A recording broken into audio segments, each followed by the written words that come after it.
0300, the Starner count's simple security turned into a high explosive wake-up call. A wing of Jenners and Panthers didn't just knock, they liquidated the north hangar wall. I woke up on the floor with the ceiling coming down and the fire suppressant screaming. There's no dignity in a surprise raid. You don't think about officer presence when the fusion core of your leopard is redlining. I had exactly 10 seconds before the hangar became a tomb. I didn't find my boots, I didn't find my cooling suit. I just found my neuro-helmet and a very clear reason why you should always sleep in your boxers. This is the night the legend got its name. The wall came down and up under a fire, tearing the world into scrap and wire. I didn't have time for the boots or the suit, just ran for the Locust and the tactical route. Bare feet on the metal, cold and gray, while the rest of the crew was screaming, no way! I vaulted the hatch with the naked grace, with the heat of the hangar hitting my face.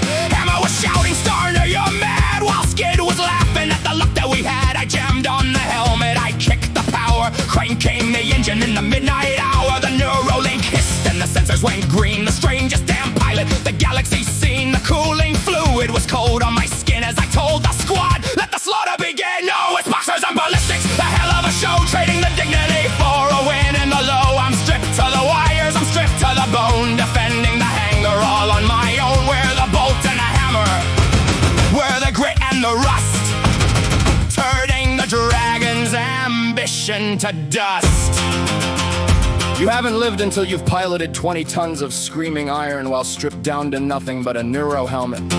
The cockpit was freezing, then it was boiling, and every time I pulled a high G-turn, I felt the seat straps digging into places they weren't meant to be. But the Locust didn't care. It felt my heart beating against the throttle. It felt the adrenaline of a man who had absolutely nothing left to hide.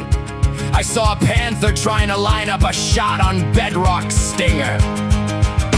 I didn't think I just moved.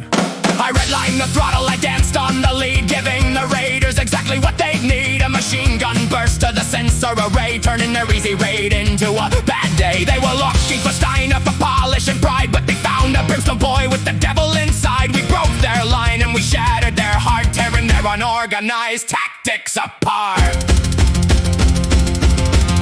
By the time the sun came up, the raiders were scrapped, and the hangar was a mess of cooling fluid and smoke. I was a naked mess in the cockpit of my Locust, drenched in sweat.